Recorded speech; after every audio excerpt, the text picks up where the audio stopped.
January 17, 1945. The Ardennes Forest, Belgium.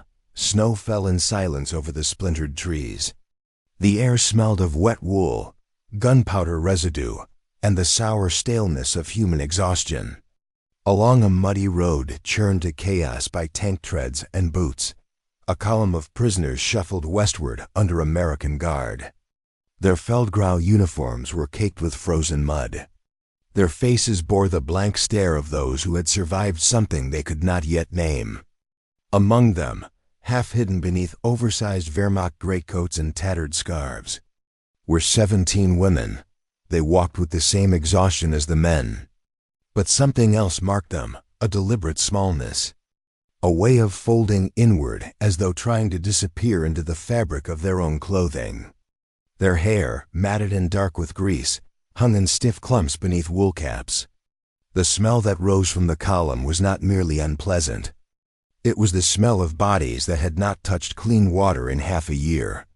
It clung to them like a second skin, a testament to months spent in bunkers, in retreating columns. In the filth and chaos of a collapsing front, one American sergeant, walking alongside the prisoners with his rifle slung over his shoulder, turned his head away and spat into the snow.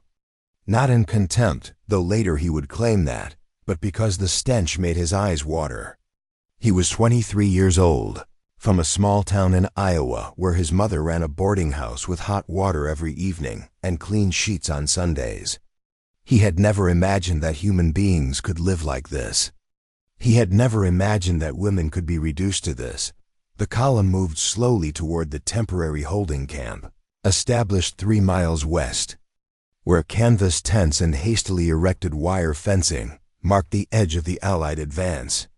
The war was not over, but in this corner of Belgium, the shooting had stopped. What remained was the aftermath, the sorting, the counting, the questions.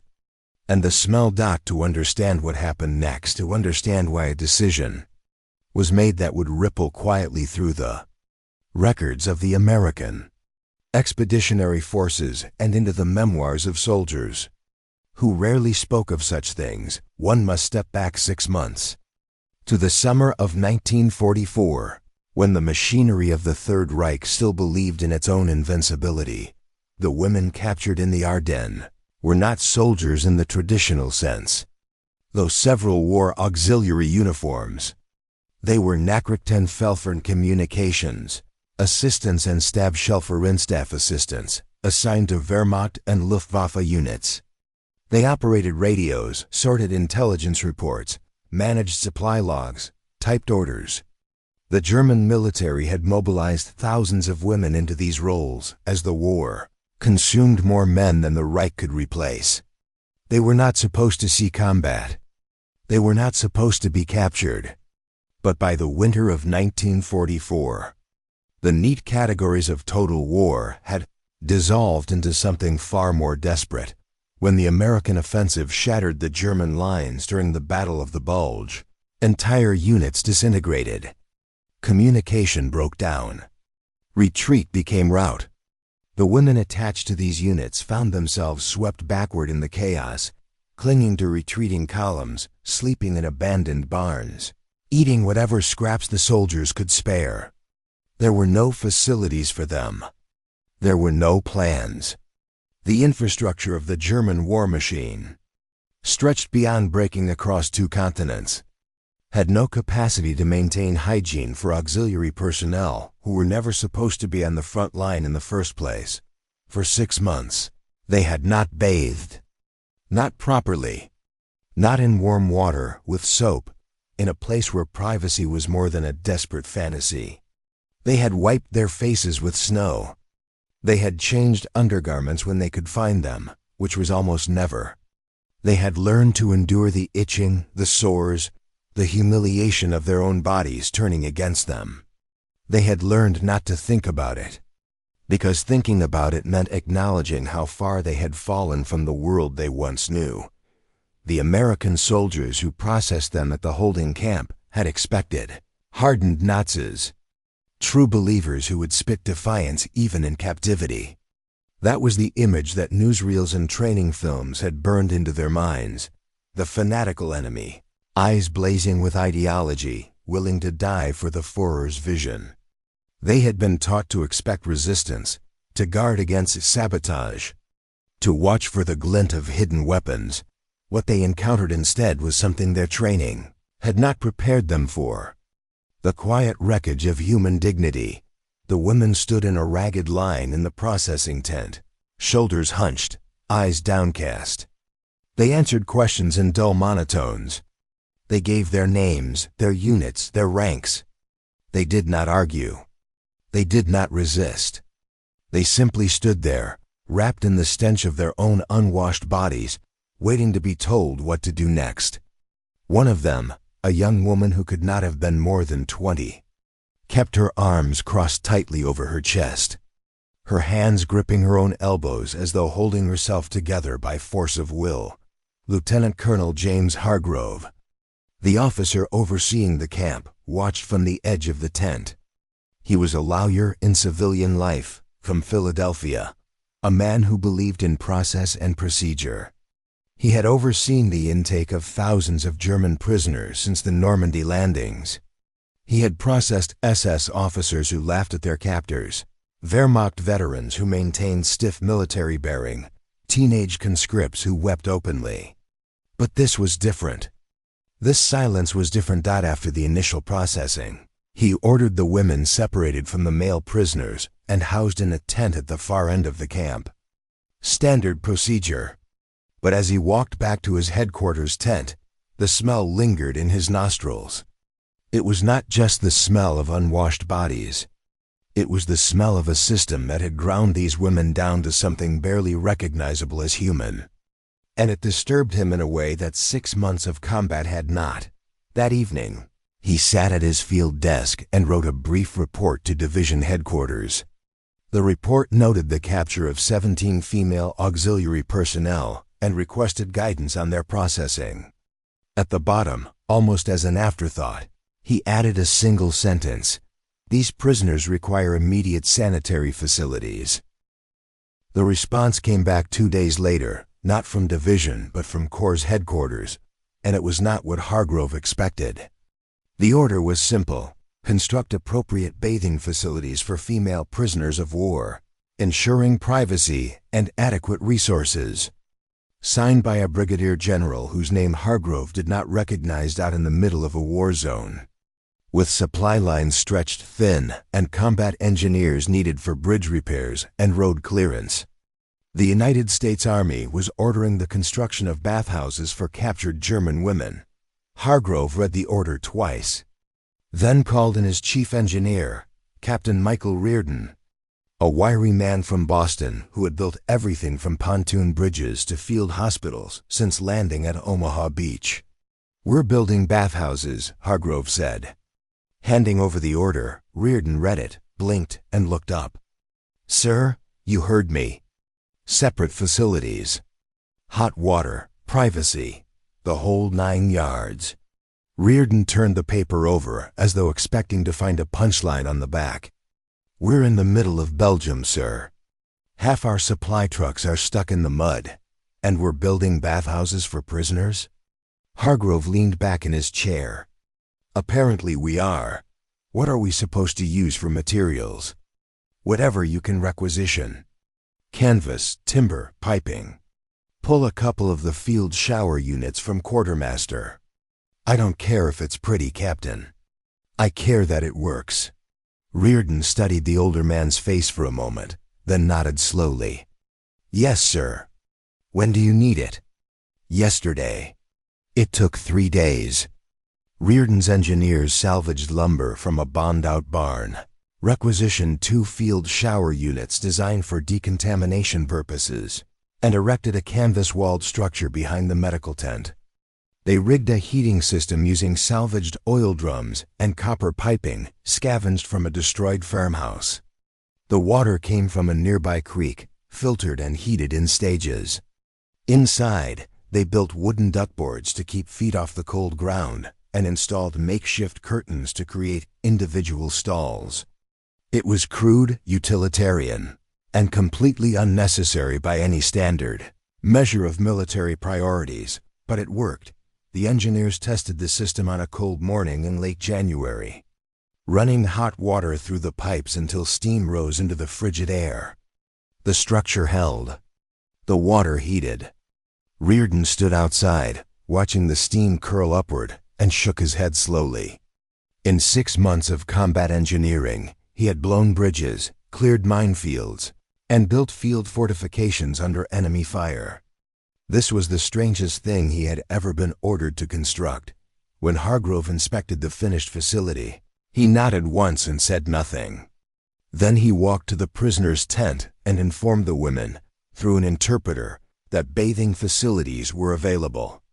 They could go in small groups, under guard, and they would be provided with soap, towels, and fresh undergarments from the Red Cross stores. The interpreter, a middle-aged woman from Luxembourg who had volunteered her services to the Americans, translated the message carefully. The German women stared at her. No one moved. The interpreter repeated the message, thinking perhaps they had not understood. One of the women, an older Stabschelferin with prematurely gray hair and deep lines around her mouth, spoke quietly in German. "Is this a trick?" The interpreter blinked.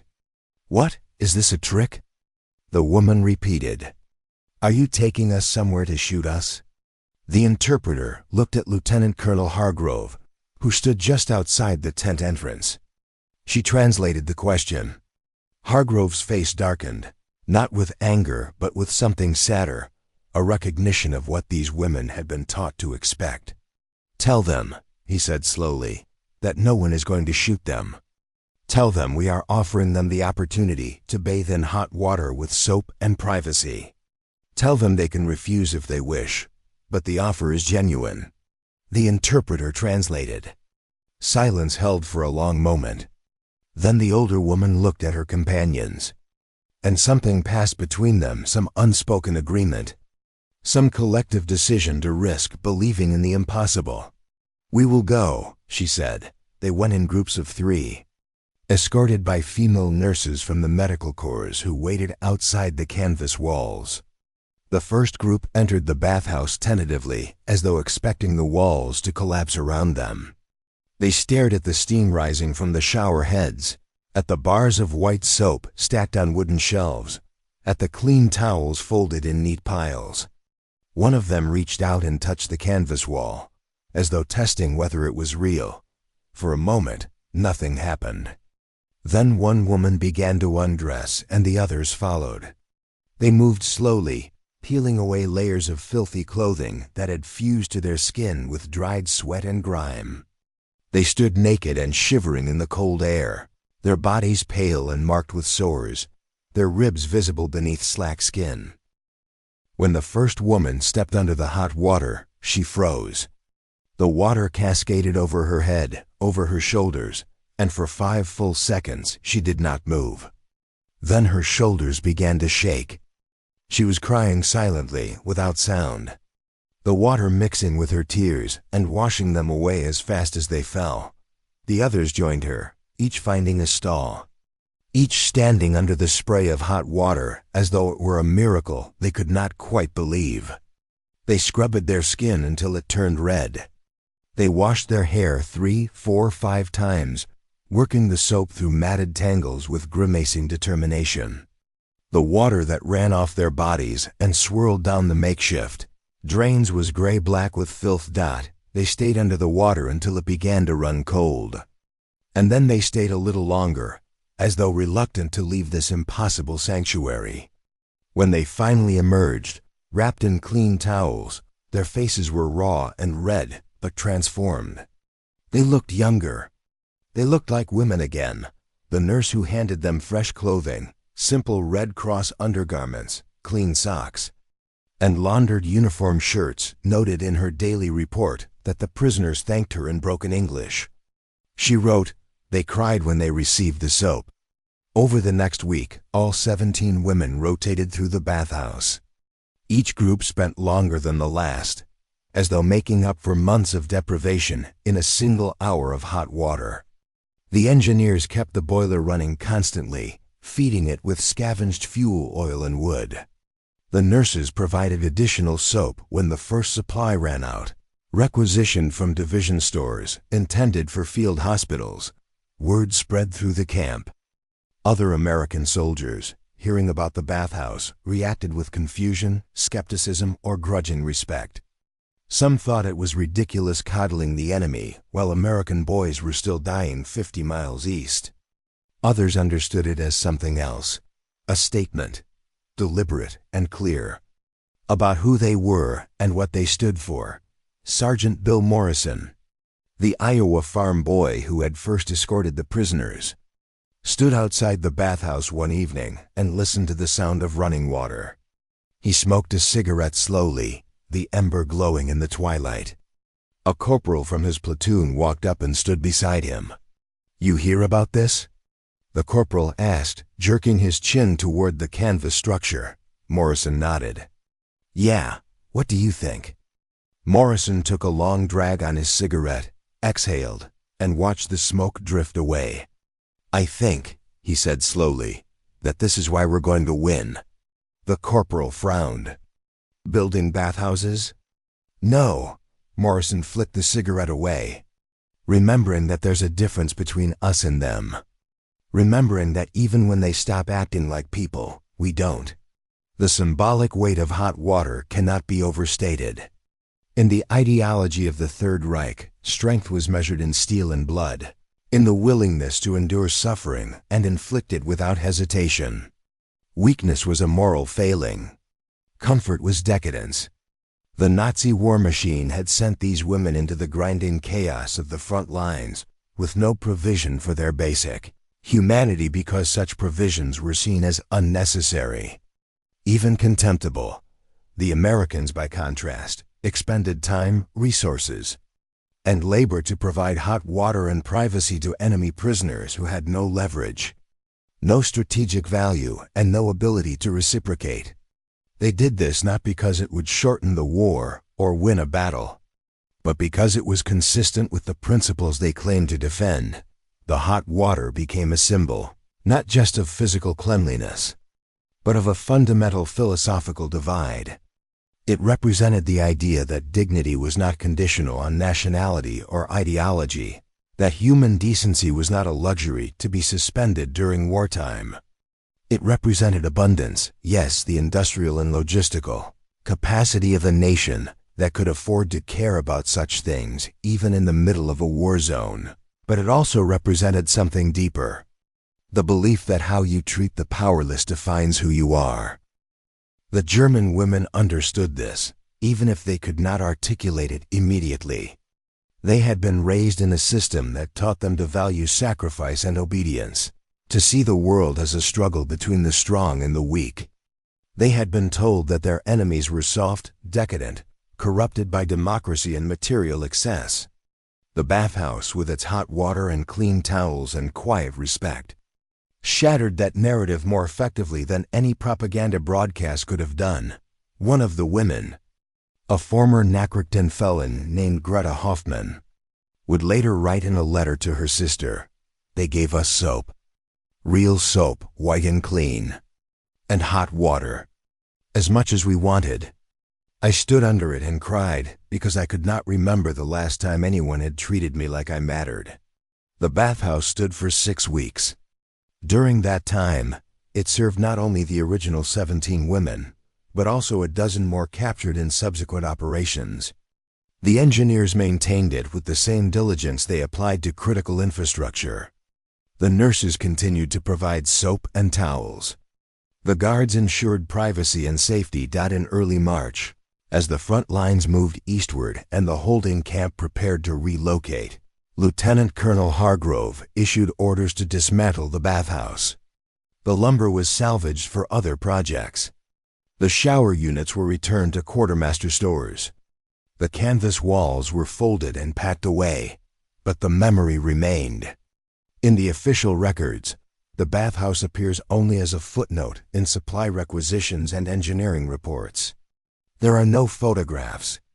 No newsreels captured the moment. The women who used it were eventually transferred to larger POW camps in France, and then to displaced persons facilities in the chaos of the post-war period.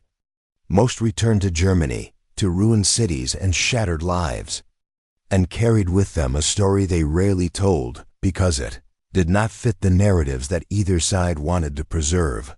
But in letters, in quiet conversations, in the private recollections of those who were there, the bathhouse persisted as a strange and powerful truth that in the middle of a war, defined by cruelty and industrial slaughter, a group of American soldiers had chosen to build something kind.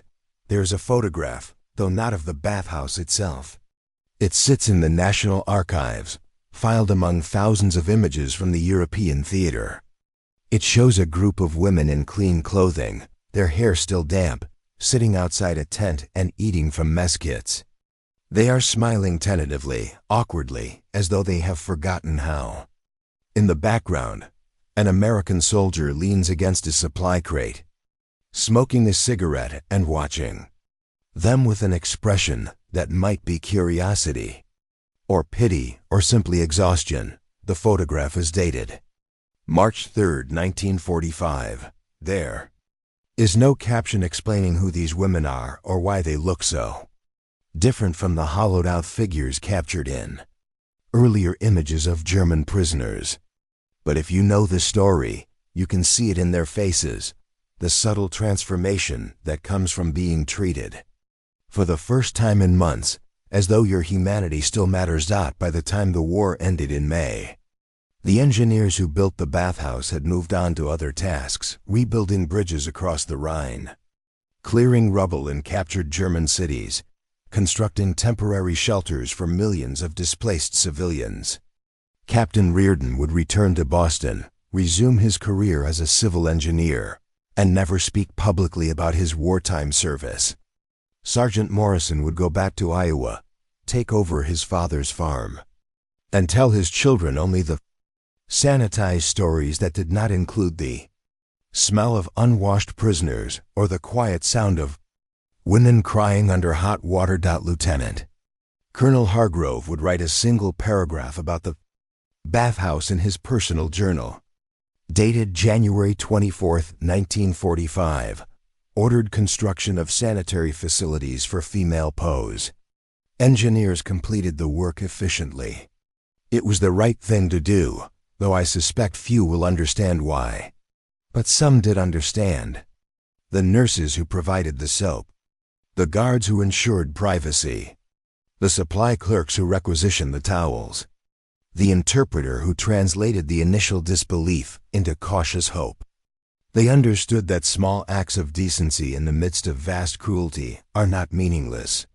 They understood that how you treat those who cannot demand better treatment reveals the truth of your principles. That in the decades after the war, as historians sifted through the ruins of the Third Reich and catalogued its crimes, the bathhouse in Belgium did not make the textbooks.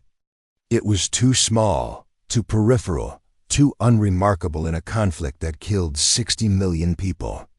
The grand narratives focused on battles and strategies, on generals and politicians, on the machinery of destruction and the slow, painful work of reconstruction. But for the women who stood under that hot water, for the soldiers who built and maintained the facility, for everyone who participated in that strange and quiet act of wartime compassion, the bathhouse was not peripheral. It was central. It was the physical embodiment of a choice to remain human, to insist on decency, to refuse to let the war strip away the values they claimed to be fighting for. The German women had expected brutality. They had been taught to expect it, had steeled themselves for it, had prepared to endure whatever their captors might inflict. What they received instead was soap, hot water, privacy, and the unstated message that even in captivity, even as enemies, they still possessed inherent worth. That message did more to undermine Nazi ideology than any battlefield victory. Because totalitarianism depends on the belief that human value is conditional, that some lives matter and others do not, that strength justifies cruelty, that the ends always justify the means. The bathhouse, with its clean towels and its steam rising into the winter air, offered a different proposition, that every person possesses dignity that cannot be earned or forfeited. That power includes the obligation to use it justly. That civilization is measured not by how you treat the powerful, but by how you treat the powerless. There is a line in a letter, written by one of the American nurses, dated February 1945, that captures something essential about those weeks in Belgium. She wrote to her mother, "We gave them soap and hot water, and they looked at us like we had given them the world. I suppose in a way we had. The world they had given was not a world of material abundance, though that was part of it. It was not a world free from suffering, because suffering still surrounded them on all sides. It was, instead, a glimpse of a world where systems and ideologies do not erase individual humanity, where even in the machinery of war, there is room for choices that affirm rather than destroy, where the powerful can choose mercy without sacrificing strength. That world was always aspirational, always incomplete. The same army that built the bathhouse had incinerated cities from the air, had killed tens of thousands of enemy soldiers, had participated in a conflict of almost incomprehensible violence. The contradiction is real and cannot be erased. But neither can the bathhouse be erased. It happened. It was real. And its reality complicates the simple narratives we tell ourselves about war and morality. In the final accounting, the bathhouse in Belgium stands as a small and stubborn monument to a principle that war constantly tries to destroy. That human decency is not a weakness to be discarded when circumstances become difficult, but a strength to be maintained precisely because circumstances are difficult. That the true measure of a civilization is not whether it can build weapons or win battles, but whether it can remember, even in the midst of total war, that the people on the other side are still people. The women who bathed there returned to a Germany that no longer existed, a nation crushed and divided, its cities in ruins and its future uncertain. They carried with them memories of horror and loss, of ideologies that had betrayed them, of a war that had consumed everything they once believed. But they also carried the memory of hot water, of clean towels, of American soldiers who built them a place to reclaim, however briefly, their own humanity. And perhaps that memory, more than any proclamation or treaty, contained the essential truth of why one side lost and the other won. Not because of superior weapons or tactics, though those mattered. Not because of industrial capacity or strategic resources, though those mattered too.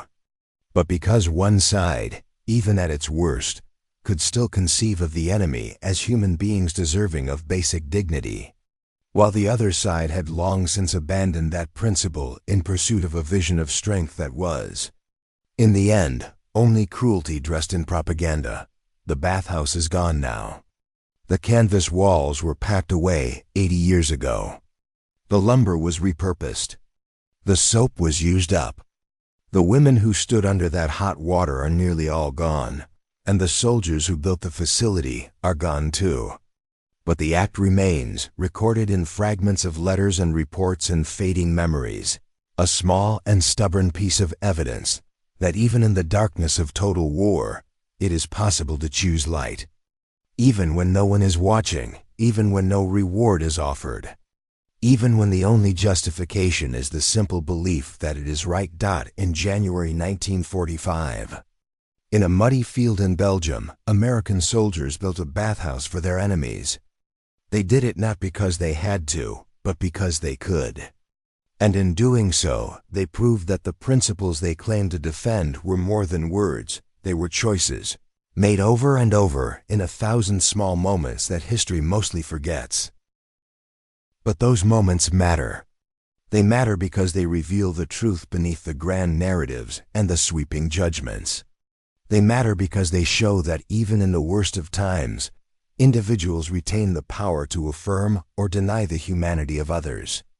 And they matter because they remind us that freedom, democracy, and human dignity are not abstractions to be invoked in speeches, but practice is to be lived, especially when it would be easier to set them aside. The steam that rose from the Bathhouse in Belgium rose into a winter sky already heavy with the smoke of war. It dissolved quickly, as steam always does, leaving no permanent mark. But for those who saw it, for those who created it, and for those who stood beneath the hot water and felt, for the first time in months, like human beings again, that steam carried a message that endured long after the war ended, that in choosing how to treat those who cannot demand better, we reveal who we truly are. That abundance means nothing if it is not paired with compassion, and that the smallest acts of decency, in the midst of vast cruelty, are not meaningless, they are everything.